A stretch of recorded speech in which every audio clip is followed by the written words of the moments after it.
கர்த்தருடைய பரிசுத்த நாமத்திற்கு மகிமை உண்டாவதாக. ஆண்டவராய் இயேசு கிறிஸ்துவின் விலையேறப்பெற்ற நாமத்தில் உங்கள் அனைவருக்கும் எங்கள் உள்ளம் மகிழ்ந்த கிறிஸ்மஸ் நல்வாழ்த்துக்களை தெரிவித்துக் கொள்கிறோம். நம்முடைய ஆண்டவராய் இயேசு கிறிஸ்துவை நட்சத்திர மேசியாவாக இன்றைக்கு உங்கள் முன்பாக நாங்கள் அறிமுகப்படுத்த விரும்புகிறோம். பிரியமான தேவனுடைய பிள்ளைகளே, நம்முடைய மேசியாவாகிய ஆண்டவராய் இயேசு கிறிஸ்து முன்னறிவிக்கப்பட்டு பிறந்தவர் என்பதை நாம் அறிந்திருக்கிறோம். இதிலே ஆகம புஸ்தகத்திலே எண்ணாகமத்திலே பிலேயாம் தீர்க்கதரிசியினால் நம்முடைய ஆண்டவராய் இயேசு கிறிஸ்துவினுடைய பிறப்பை பற்றி சொல்லப்பட்ட வேத பகுதியை நாம் வாசிக்க கேட்போம். எண்ணாகமத்தின் புஸ்தகம் 24 அதிகாரம் 17வது வசனத்தை வாசிக்க கேட்கலாம். அவரை காண்பேன் இப்பொழுது அல்ல, அவரை தரிசிப்பேன் சமீபமாய் அல்ல. ஒரு நட்சத்திரம் யாக்கோபிலிருந்து உதிக்கும், ஒரு செங்கோல் இஸ்ரவேலிலிருந்து எழும்பும். அது மோவாபின் எல்லைகளை நொறுக்கி சேத் புத்திரர் எல்லாரையும் நிர்மூலமாக்கும். பிலேயாம் பாலாக் ராஜாவினால் கூலிக்கு அமர்த்தப்பட்டு இஸ்ரவேல் மக்களை சபிப்பதற்காக அழைத்து வரப்பட்டவன் என்பதை நாம் அறிந்திருக்கிறோம்.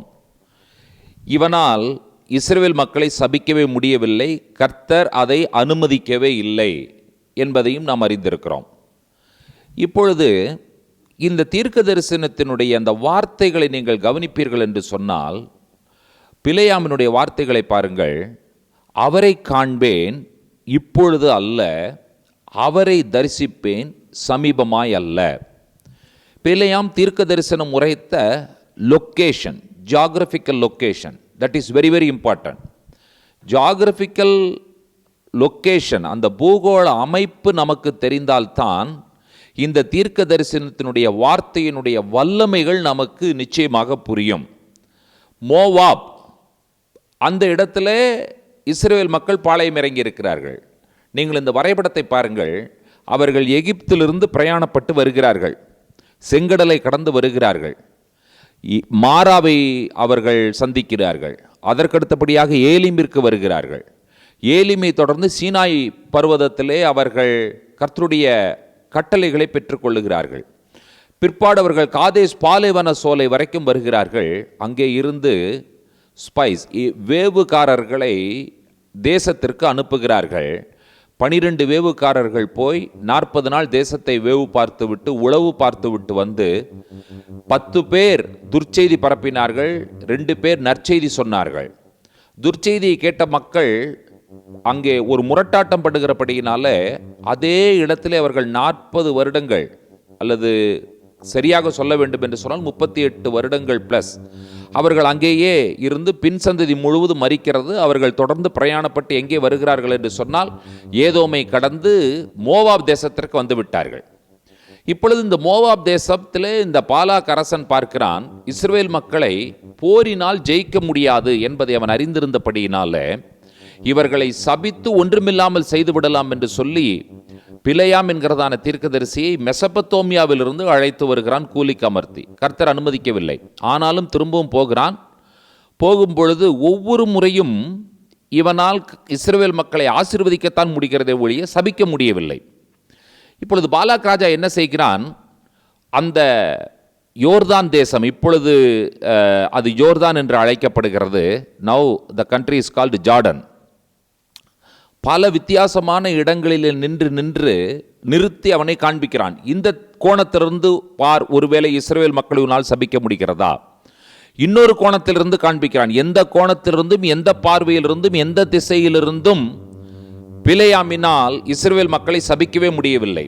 கடைசியிலே கண் திறக்கப்பட்டவன் உரைக்கிறதாவது என்று சொல்லி 24 அதிகாரத்திலே ஆரம்பிக்கும் பொழுது பிலேயாமினுடைய வார்த்தைகளை கவனிப்பீர்கள் என்று சொன்னால், யாக்கோபே உன் கூடாரங்களும் இஸ்ரவேலே உன் வாசஸ்தலங்களும் எவ்வளவு அழகானவைகள் என்று சொல்லுகிற அந்த வர்ணனையோடு ஆரம்பித்து பிலேயாம் அந்த தீர்க்க தரிசன வார்த்தைகளை சொல்லும் பொழுது அவர் சொல்லுகிறதை நீங்கள் கவனியுங்கள். அவரை காண்பேன் இப்பொழுதல்ல, அவரை தரிசிப்பேன் சமீபமாயில்ல. யாக்கோபிலிருந்து ஒரு நட்சத்திரம் உதிக்கும், ஒரு நட்சத்திரம் யாக்கோபிலிருந்து உதிக்கும், ஒரு செங்கோல் இஸ்ரவேலிலிருந்து எழும்பும் என்று சொல்லுகிறார். இப்போ நமக்கு இதுல முக்கியமாய் நாம் கவனிக்க வேண்டியது என்னன்னு சொல்லி கேட்டீங்கன்னு சொன்னா, அவர் சொல்ல வருகிற வார்த்தைகளுடைய பொருள் அது என்னங்க? அவரை காண்பேன் இப்பொழுதல்ல, ஐ see him not now. அப்படின்னா அது எதை குறிக்கிறது என்று சொல்லி கேட்டால் காலத்தை குறிக்கிறது. ஐ behold him not near, இது எதை குறிக்கிறது? அவரை தரிசிப்பேன் சமீபமாய் அல்ல. இது எதை குறிக்கிறது? டிஸ்டன்ஸை குறிக்கிறது. So the time and the distance. இப்போ நீங்க இந்த மேப்பை பாருங்க. இந்த மேப்பை பார்த்தீங்கன்னா உங்களுக்கு தெரியும் பெத்லகேம் எங்கே இருக்கிறது, மோவாப் எங்கே இருக்கிறது. இந்த பெத்லகேமிற்கும் மோவாபிற்கும் இடையில் உள்ள தூரம் ஏறத்தாழ 80 மைல்கள். அப்ப இவர் என்ன சொல்லுகிறார்? அவரை தரிசிப்பேன் 80 மைல்களுக்கு அப்பால், அவரை காண்பேன் 3500 ஆண்டுகளுக்கு பிற்பாடு.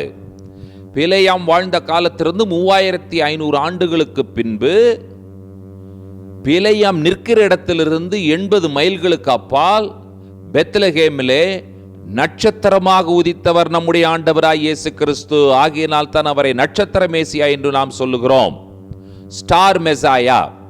இப்போ உங்களுக்கு லொகேஷன் புரிஞ்சிருக்கும் நினைக்கிறேன். அடுத்தது டிஸ்டன்ஸும் புரிந்திருக்கும் என்று சொல்லி நான் நினைக்கிறேன். அப்படி நீங்க பார்க்கும் பொழுது இந்த தீர்க்க தரிசனத்தினுடைய முக்கியத்துவமே என்னன்னு கேட்டீங்கன்னு சொன்னா, அவர் சொல்ல வருகிற விஷயம்தான். யாக்கோபு முற்பிதாக்களில் 3ஆமானவர், அவருடைய மகன்களில் ஒருவர் யூதா. அந்த யூதா கோத்திரத்திலே தாவீதின் வம்சத்திலே தாவீதின் ஊரிலே பெத்லகேமிலே ஒரு நட்சத்திரமாக உதித்தவர் நம்முடைய ஆண்டவராய் இயேசு கிறிஸ்து. ஓகே, இந்த தீர்க்கதரிசன வசனத்தினுடைய ஆதி என்று சொல்லி பார்க்கும் பொழுது ஆபிரகாமினுடைய அழைப்பு என்பதை நாம் அறிந்திருக்கிறோம். கர்த்தர் ஆபிரகாமை அழைத்தார். ஆபிரகாமை சொன்னார், உனக்குள்ளாக இந்த பூமியில் உள்ள வம்சங்கள் எல்லாம், all the families will be blessed through you. அதான் கர்த்தர் ஆபிரகாமுக்கு சொன்ன வாக்குத்தத்தம். ஆதியாகமத்தின் புஸ்தகம் 12ஆம் அதிகாரம் 1 முதல் 3 வசனங்களை நாம் வாசிக்க கேட்போம். கர்த்தர் ஆபிராமை நோக்கி, நீ உன் தேசத்தையும் உன் இனத்தையும் உன் தகப்பனுடைய வீட்டையும் விட்டு புறப்பட்டு நான் உனக்கு காண்பிக்கும் தேசத்துக்கு போ. நான் உன்னை பெரிய ஜாதியாக்கி உன்னை ஆசீர்வதித்து உன் பேரை பெருமைப்படுத்துவேன். நீ ஆசீர்வாதமாய் இருப்பாய். உன்னை ஆசீர்வதிக்கிறவர்களை ஆசீர்வதிப்பேன், உன்னை சபிக்கிறவனை சபிப்பேன். பூமியிலுள்ள வம்சங்கள் எல்லாம் உனக்குள் ஆசீர்வதிக்கப்படும் என்றார். இதுதாங்க கால் ஆஃப் ஆபிரகாம் என்று சொல்லுகிறார்கள். ஆபிரகாமினுடைய அழைப்பு, நீ வா, உன்னை பெரிய ஜாதி ஆக்குகிறேன். நீ வா, உன்னை ஆசீர்வதிக்கிறேன். நீ வா, உன் மூலமாக பூமியில் உள்ள சந்ததிகளை ஆசீர்வதிக்கிறேன் என்று சொல்லி ஆண்டவர் ஆசீர்வதித்து விட்டார். இப்பொழுது ஆபிரகாம் புறப்படுகிறார், பிரயாணப்படுகிறார், கானான் வந்து சேருகிறார், கானானிலே சஞ்சரிக்கிறார். 12, 13, 14ஆம் அதிகாரத்தை பார்ப்பீர்கள் என்று சொன்னால் ராட்சதர்களோடு போரிடுகிறார். போரிட்டு அவர் வென்று விடுகிறார். மெல்கிசேதேக்கு சாலேமின் ராஜா அவரை சந்திக்கிறார். இதையெல்லாம் நீங்கள் பார்க்கும் பொழுது 14ஆம் அதிகாரத்தினுடைய அந்த முடிவு என்று சொல்லும் பொழுது 15ஆம் அதிகாரம். இந்த 15ஆம் அதிகாரத்தில் இந்த காரியங்கள் நடந்த பின்பு கர்த்தருடைய வார்த்தை ஆபிராமுக்கு தரிசனமாகிறது என்று சொல்லி நாம் பார்க்கிறோமே. இதிலே கர்த்தர் ஆபிராமுக்கு சொல்லும் பொழுது, நான் உனக்கு பெரிய பலனாயிருப்பேன், பெரிய கேடகமாயிருப்பேன் என்று சொல்லுகிறார். ஆதியாகமம் 15ஆம் அதிகாரம் 5வது வசனம். அவர் அவனை வெளியே அழைத்து, நீ வானத்தை அண்ணாந்து பார், நட்சத்திரங்களை எண்ண உன்னாலே கூடுமானால் அவைகளை எண்ணு என்று சொல்லி, பின்பு அவனை நோக்கி, உன் சந்ததி இவ்வண்ணமாயிருக்கும் என்றார். கர்த்தர் ஆபிரகாமை வெளியே அழைக்கிறார், வானத்தை அண்ணாந்து பார்க்க சொல்லுகிறார். நட்சத்திரங்களை எண்ண உன்னால் கூடும் என்று சொன்னால் எண்ணு என்று சொல்லுகிறார். இவ்வண்ணமாய் உன்னுடைய சந்ததி இருக்கும் என்று சொல்லுகிறார். இந்த இடத்துல 2 விஷயத்தை ஆண்டவர் புரிய வைக்கிறார். உனக்கு உன்னுடைய சந்ததி நட்சத்திரத்தை போல பிரகாசிக்கும், நட்சத்திரத்தை போல எண்ணிக்கையில் பெரியவர்களாய் இருப்பார்கள். அதுதான் ஆண்டவர் சொல்ல வருகிற விஷயம். 2 விஷயங்கள், நட்சத்திரங்கள் எண்ணிக்கை, plus outstanding community, outstanding people. யார்? உன்னுடைய சந்ததி. They will be a very blessed people to the whole world என்று சொல்லி ஆண்டவர் சொல்லுகிறார். இப்பொழுது இந்த வாக்குத்தத்தம் நட்சத்திரங்களாய் பெருகுவார்கள் என்கிற வாக்குத்தத்தத்தை ஆண்டவர் ஆபிரகாமுக்கு ஆதியாகமத்தில் கொடுத்து விட்டார். உங்களுக்கு தெரியும், யாத்திராகமத்தில் எகிப்தில் அடிமைகளாகிறார்கள். அடிமைகளானவர்கள் மோசேயின் மூலமாக கர்த்தர் அவர்களை விடுதலையாக்கி வெளியே கொண்டு வருகிறார். அவர்கள் பிரயாணப்படுகிறார்கள். கடைசியில் அவர்கள் எங்கே வருகிறார்கள் என்று சொன்னால் மோவாப் தேசத்திற்கு வருகிறார்கள். மோவாப் தேசத்திலே அவர்களுக்கு மோசே திரும்பவுமாக பிரமாணங்களை கொடுக்கும் பொழுது மோசே எப்படி ஆரம்பிக்கிறார் என்பதை பாருங்கள். உபாகமம் 1ஆம் அதிகாரம் 10வது வசனத்திலே மோசேயினுடைய வார்த்தைகளை வாசிக்க கேட்கலாம். உங்கள் தேவனாகிய கர்த்தர் உங்களை பெருக பண்ணினார். இதோ இந்நாளில் நீங்கள் வானத்து நட்சத்திரங்களைப் போல திரளாயிருக்கிறீர்கள். அதாவது அந்த மோசஸ் ஸ்பிரிங் என்று சொல்லுவார்கள். அந்த நேபோ மலையினுடைய அடிவாரம். அங்கேதான் இஸ்ரவேல் மக்கள் பாளையம் இறங்கி இருக்கிறார்கள். 3 மாத காலங்கள் அங்கே தங்கி இருக்கிறார்கள். இந்த இடத்துல மோசே என்ன செய்கிறார் என்று சொன்னால், பிரமாணங்களை 2வது முறையாக 2வது சந்ததிக்கு, அதாவது பின்னால வந்த சந்ததிக்கு, சீனாய் மலையிலே பிரமாணங்களை கேட்டிராத புதிய சந்ததி, கேட்ட சந்ததி அனைத்தும் பாலைவனத்தில் மரித்து விட்டது. புதிய சந்ததி வந்து விடுகிறது. இந்த புதிய சந்ததிக்கு பிரமாணங்களை கொடுத்து தான் உள்ளே அனுப்ப வேண்டும். இந்த வார்த்தையை நீங்கள் கவனிங்கள். டியூட்ரோஸ் நோமோஸ். டியூட்ரோ என்கிறதான வார்த்தைக்கு 2வது என்பது பொருள். நோமோஸ் என்று சொன்னால் லா என்பது பொருள். அதைத்தான் ஆங்கிலத்திலே டியூட்ரானமி என்று சொல்லுகிறார்கள். 2வது முறையாக பிரமாணம் மோசேயினால் கொடுக்கப்படும் பொழுது மோசே இஸ்ரவேல் ஜனங்களை பார்த்து சொன்ன வார்த்தை என்ன?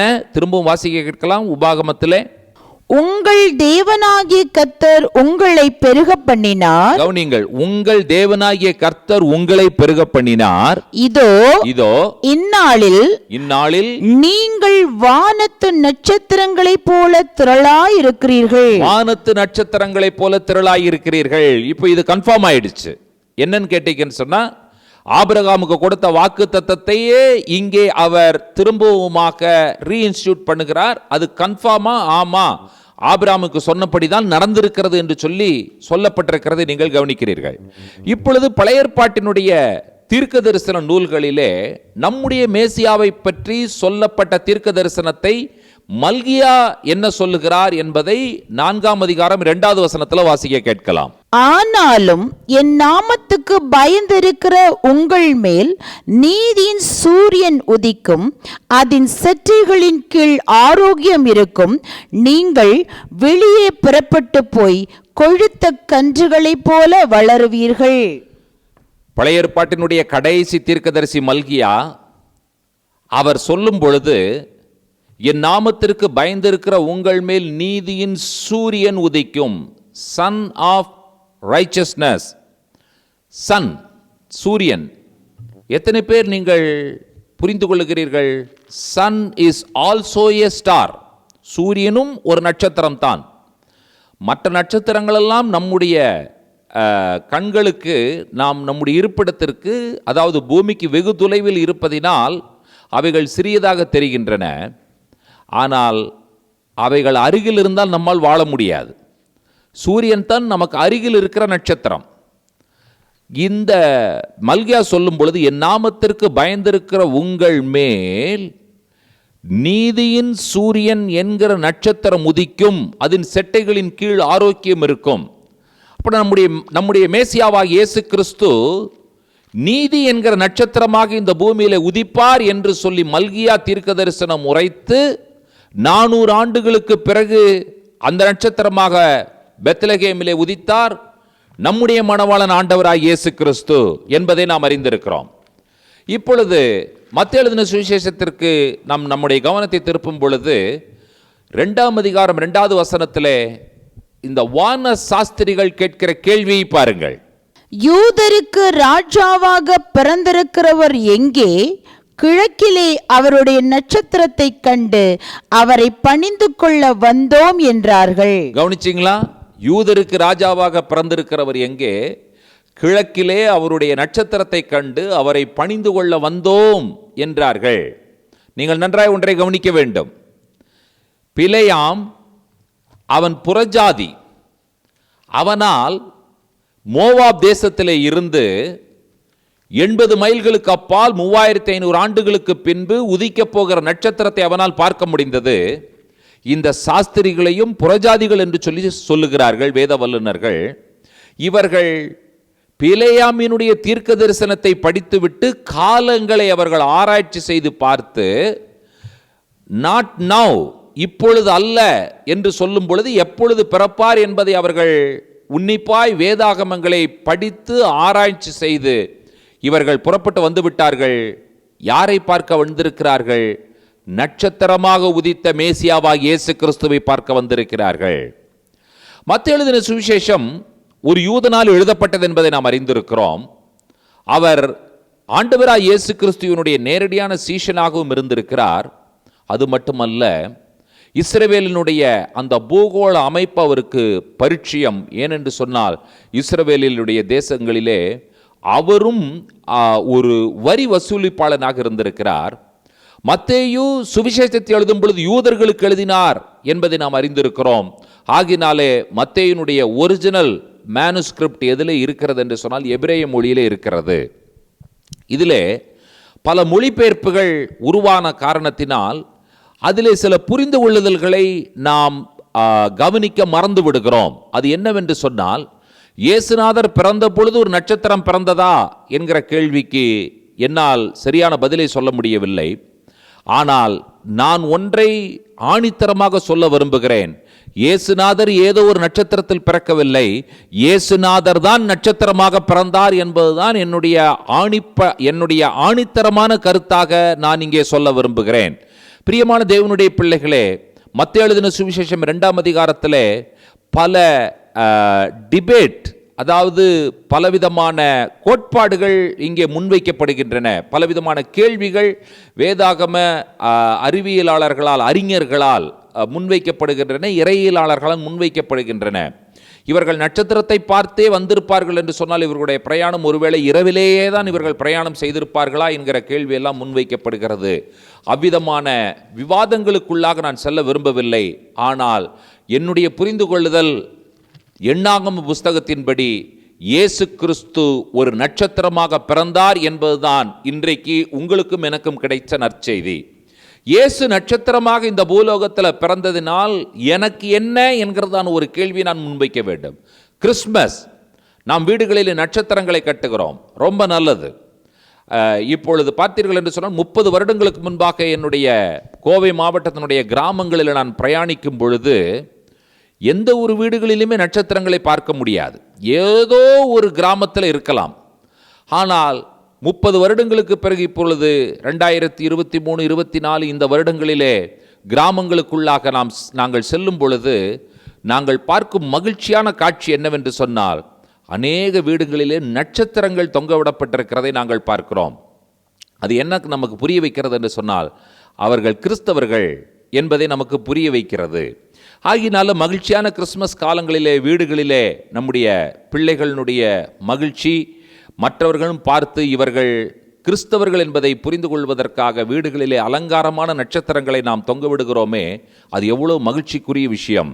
அதிலே நாம் என்ன ஒரு விஷயத்தை ஆவிக்குரிய ரீதியிலே புரிந்து கொள்ள வேண்டும் என்று சொன்னால், இந்த இல்லத்திலே ஆண்டவராய் இயேசு கிறிஸ்து நட்சத்திரமாக பிறந்திருக்கிறார். இல்லம் என்று சொல்லும் பொழுது நம்முடைய உள்ளத்திலே, என்னுடைய உள்ளத்திலே ஆண்டவராய் இயேசு கிறிஸ்து நட்சத்திர மேசியாவாக பிறந்திருக்கிறார் என்கிற செய்தியைத்தான் நாம் மக்களுக்கு சொல்லுகிறோம். ஆகையினாலேயே நாம் நட்சத்திரங்களை கட்டுகிறோம். இப்பொழுது இன்னொரு முக்கியமான காரியத்தை நான் உங்கள் முன்பாக சொல்ல விரும்புகிறேன். இந்த கிறிஸ்மஸில் நாம் என்ன கற்றுக்கொள்ளுகிறோம், நமக்கு என்ன புரிய வேண்டும், இந்த செய்தி, இந்த தீர்க்க தரிசனம் நமக்கு என்ன புரிய வைக்கிறது. எப்போவுமே எனக்கு என்ன என்கிறதான ஒரு கேள்வியை நாம் கேட்கும் பொழுது மட்டும்தான் நாம் கிறிஸ்துவோடு ஒன்றிணைந்து பிரயாணப்படுகிறோம், கிறிஸ்துவோடு ஒன்றிணைந்து நம்மால் பயணிக்க முடிகிறது. இல்லாவிட்டால் வெறும் இது என்னவாக முடிந்துவிடும் என்று சொல்லி பார்த்தீர்கள் என்று சொன்னால் ஒரு தியரியோடு முடிந்துவிடும். இல்லாவிட்டால் நம்முடைய அறிவு சார்ந்த விஷயமாக நமக்கு முடிந்துவிடும். அறிவு சார்ந்த விஷயங்களாக வேதாகமம் நமக்கு முடியும் பொழுது அது மிகவும் ஆபத்தானது. ஆனால் அந்த வேதாகமம் நம்முடைய வாழ்க்கையின் அங்கமாக மாறும் பொழுது மட்டும்தான் நம்முடைய வாழ்க்கையில் நாம் ஆசீர்வதிக்கப்படுகிறோம். கேள்வி, ஏன் நட்சத்திர மேசியாவாக ஆண்டவராய் இயேசு கிறிஸ்து இந்த உலகத்தில் அவதரித்தார்? இப்போ நீங்கள் பாருங்க, இந்த உலகத்தில் பிசாசு இந்த நட்சத்திரம் என்கிற விஷயத்தை அவன் திருடி கொண்டான். பிசாசினால் திருடப்பட்டு விட்டது இந்த நட்சத்திரம் என்கிற விஷயம். எப்படி என்று நீங்கள் கேட்கலாம். இந்த உலகத்தில் யாராவது அவுட்ஸ்டாண்டிங்காக சில விஷயங்களை செய்தால் அவர்களுக்கு என்ன கேட்டகரி கொடுக்குறோன்னு சொன்னால் ஸ்டார் கேட்டகரி கொடுக்குறோம்.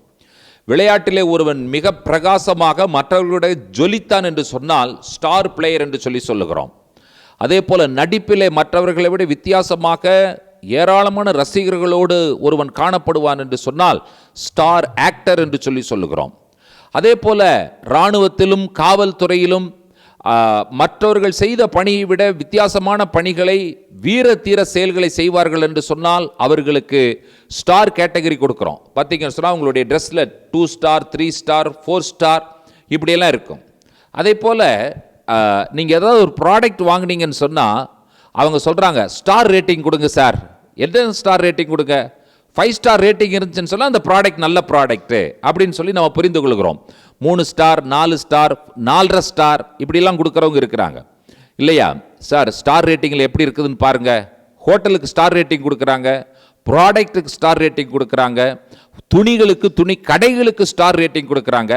இப்படி ஸ்டார் கொடுக்கும் பொழுது அது மற்றவர்களுடைய வித்தியாசமானது என்பதாக அவர்கள் சொல்லுகிறார்கள். அது மட்டுமல்ல, ஹோட்டலுக்கு பாருங்க, இன்றைக்கு இந்த ஹோட்டல் 5 ஸ்டார் ஹோட்டல் ஸ்டார், இந்த ஹோட்டல் 3 ஸ்டார் ஹோட்டல், இது 4 ஸ்டார் ஹோட்டல். என்னங்க நான் கேட்குறேன், இந்த ஸ்டார் என்கிற விஷயம் இவர்களுக்கு எப்படி கிடைத்தது என்பதை நான் கேட்கும் பொழுது, அதாவது இது வேதாகமத்திலிருந்து திருடப்பட்ட விஷயம். உண்மையாகவே நட்சத்திர மேசியாவாக உதித்த ஆண்டவராய் இயேசு கிறிஸ்து உங்களையும் என்னையும் நட்சத்திரமாக மாற்றுவதற்காகத்தான் இந்த உலகத்தில் அவதரித்தார் என்பதுதான் இந்த கிறிஸ்துமஸ்ல நமக்கு கிடைத்திருக்கிற மிகப்பெரிய நற்செய்தியாய் இருக்கிறது. பிரியமான தேவனுடைய பிள்ளைகளே, அந்த மிகப்பெரிய நற்செய்தியை சொல்லுவதற்காகவே இந்த கிறிஸ்துமஸ் நமக்கு அமைந்திருக்கிறது என்பதை நாம் பார்க்கிறோம். இப்பொழுது வேதாகமத்திலே 118 சங்கீதம் 26வது வசனத்தையும் 27வது வசனத்தையும் வாசிக்க கேட்கலாம். கர்த்தருடைய நாமத்தினாலே வருகிறவர் ஸ்தோத்தரிக்கப்பட்டவர். பாத்தீங்களா? அந்த வசனத்தினுடைய முதல் பகுதி என்ன சொல்லுகிறது? கர்த்தருடைய நாமத்தினாலே வருகிறவர் ஸ்தோத்தரிக்கப்பட்டவர் என்று சொல்லப்பட்டிருக்கிறது.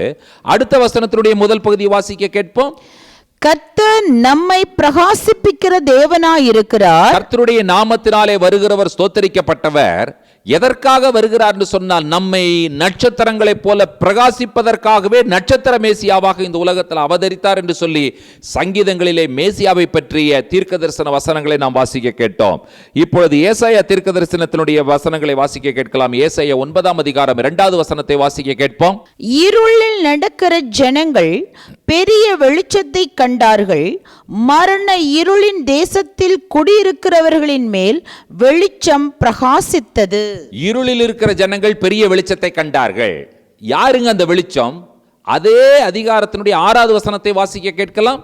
நமக்கு ஒரு பாலகன் பிறந்தார், நமக்கு ஒரு குமாரன் கொடுக்கப்பட்டார், கர்த்தத்துவம் அவர் தோளின் மேல் இருக்கும். அவர் நாமம் அதிசயமானவர், ஆலோசனை கர்த்தா, வல்லமையுள்ள தேவன், நித்திய பிதா, சமாதான பிரபு என்னப்படும். இருளில் இருக்கிற ஜனங்கள் பெரிய வெளிச்சத்தை கண்டார்கள். அந்த வெளிச்சத்தை பற்றி சொல்லும் பொழுது அந்த வெளிச்சத்திற்கு பெயர் கொடுக்கிறாங்க பாருங்க. அந்த வெளிச்சத்தினுடைய பெயர் அதிசயமானவர், ஆலோசனை கர்த்தா, வல்லமையுள்ள தேவன், நித்திய பிதா, சமாதான பிரபு. இதுதான் இவர். இந்த பெயர்கள் தாங்க அந்த நட்சத்திரத்திற்கான பெயர். நட்சத்திரத்தினுடைய பெயர் என்ன அப்படின்னு சொல்லி கேட்டீங்கன்னு சொன்னா, அதிசயம், ஆலோசனை கர்த்தர். அந்த நட்சத்திரத்தினுடைய பெயர் வல்லமையுள்ள தேவன், நித்திய பிதா, சமாதான பிரபு என்கிறதான நட்சத்திரம் பெத்லகேமிலே உதித்தது. பிரியமான தேவனுடைய பிள்ளைகளே, எதற்காக என்று சொன்னால் இந்த நட்சத்திரம் உங்களையும் என்னையும் நட்சத்திரமாக மாற்றுவதற்காக இந்த பூலோகத்தில் உதித்தது என்பதை நாம் புரிந்து கொள்கிறோம். பவுல் ஒரு விஷயத்தை மேற்கோள் காட்டி எபேசியரில் சொல்லுகிறார். 5ஆம் அதிகாரம் 14வது வசனத்தை வாசிக்க கேட்போம். ஆதலால் தூங்குகிற நீ விழித்து மரித்தோரை விட்டு எழுந்திரு, அப்பொழுது கிறிஸ்து உன்னை பிரகாசிப்பார் என்று சொல்லி இருக்கிறார். தூங்குகிற நீ மரித்தோரை விட்டு எழுந்திரு, அப்பொழுது கிறிஸ்து உன்னை பிரகாசிப்பார் என்று சொல்லி இருக்கிறார். இப்ப என்னுடைய கேள்வி என்னவென்று சொன்னால், கிறிஸ்து நம்மை பிரகாசிப்பார் என்று சொல்லி கிறிஸ்து எங்கே சொல்லி இருக்கிறார் என்கிற கேள்வி. எந்த இடத்துல சொல்லி இருக்கிறார், யார் மூலமாக சொல்லி இருக்கிறார் என்று சொல்லும் பொழுது இதை ஏசாயா மூலமாக சொல்லி இருக்கிறார். வாசிக்கலாம். ஏசாயா 60ஆம் அதிகாரம் 1வது வசனம். எழும்பி பிரகாசி, உன் ஒளி வந்தது, கர்த்தருடைய மகிமை உன்மேல் உதித்தது. இந்த கிறிஸ்துமஸிலே கர்த்தர் மேசியாவாக, நட்சத்திர மேசியாவாக பெத்லகேமிலே உதித்த ஆண்டவராய் இயேசு கிறிஸ்து உங்களையும் என்னையும் பார்த்து சொல்லுகிற விஷயம் என்னவென்று சொன்னால், மகனே மகளே எழும்பி பிரகாசி, உன் ஒளி வந்தது, கர்த்தருடைய மகிமை உன்மேல் உதித்தது. கர்த்தருடைய மகிமை என்பவர் யார்? ஆண்டவராய் இயேசு கிறிஸ்துவே கர்த்தருடைய மகிமையாய் இருக்கிறார். அந்த கர்த்தருடைய மகிமையாக இந்த பூலோகத்திலே நட்சத்திரமாக உங்களையும் என்னையும் பிரகாசிப்பிக்கிற நட்சத்திரங்களாக இந்த பூலோகத்திலே உதித்தார் ஆண்டவராய் இயேசு கிறிஸ்து என்பதை நாம் பார்க்கிறோம். ஆண்டவராய் இயேசு கிறிஸ்து நட்சத்திரமாக உதிப்பார் சொன்னது யார்? பிலேயாம். அதை திரும்பவுமாக வலியுறுத்தி யாரால் ஆண்டவர் சொல்ல வைக்கப்பட்ட, யாரால் ஆண்டவர் அதை திரும்பவுமாக வலியுறுத்தி மீண்டுமாக சொன்னவர் யார்? மல்கியா. இப்படி இந்த விஷயங்கள் எங்கே நிறைவேறினது?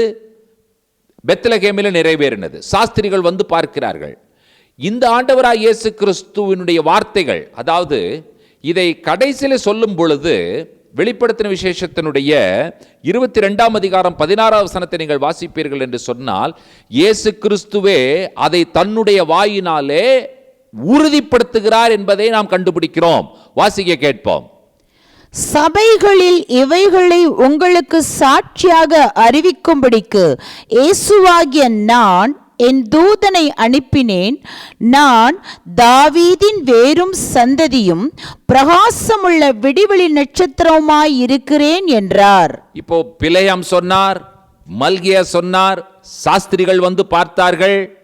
நம்மை பிரகாசிப்பதற்காக நட்சத்திரமாக உதித்திருக்கிறார் என்று சொல்லி பவுல் சொன்னார். இவைகள் எல்லாம் சரியான விஷயங்கள் தான். ஆனால் இந்த விஷயத்தை இறுதியிலே நம்முடைய நட்சத்திர மேசியாவாகிய இயேசு கிறிஸ்துவை உறுதிப்படுத்துகிறதை நீங்கள் வாசிக்க கேட்டீர்கள்.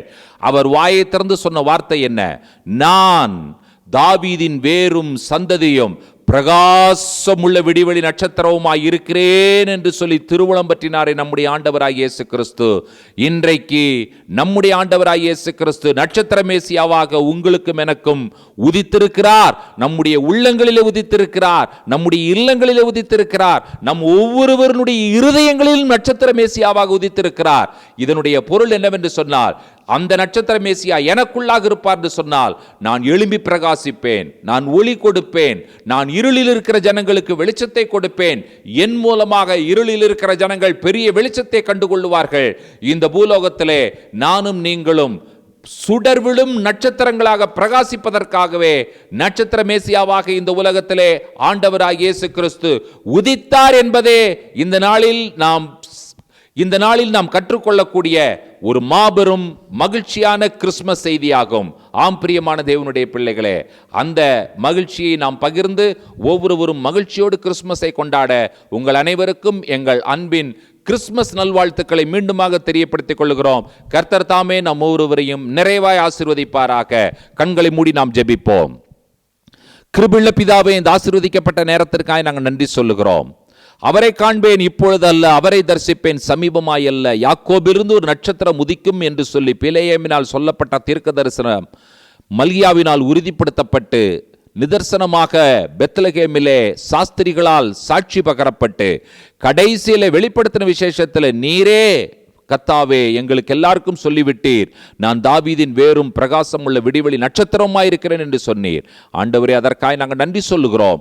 எங்களை நட்சத்திரங்களாக பிரகாசிப்பதற்காகவே இந்த உலகத்தில் வந்தீரே, அதுவே எங்களுக்கு மகிழ்ச்சியான கிறிஸ்துமஸ். இந்த செய்தியை கேட்டுக்கொண்டிருக்கிற ஒவ்வொருவரையும் நட்சத்திரங்களாக பிரகாசிக்க பண்ணும்படியாய் நாங்கள் ஒப்பு கொடுத்து ஜெபிக்கிறோம். எழும்பி பிரகாசி, உன் ஒளி வந்தது, கர்த்தருடைய மகிமை உன்மேல் உதித்தது என்கிறதான அற்புதமான வாக்குத்தத்த வசனங்களை நாங்கள் எங்களதாக்கி கொண்டு சுதந்திரமாக்கி கொண்டு ஆண்டவரே தகப்பனே, உம்முடைய நாமத்திற்கு மகிமையை கொண்டு வருகிறோம். துதி கன மகிமை உமக்கே ஏறெடுக்கிறோம். இயேசு கிறிஸ்துவின் வல்லமையுள்ள நாமத்தில் வேண்டிக் கொள்கிறோம் பிதாவே. ஆமேன், ஆமேன், ஆமேன். God bless you.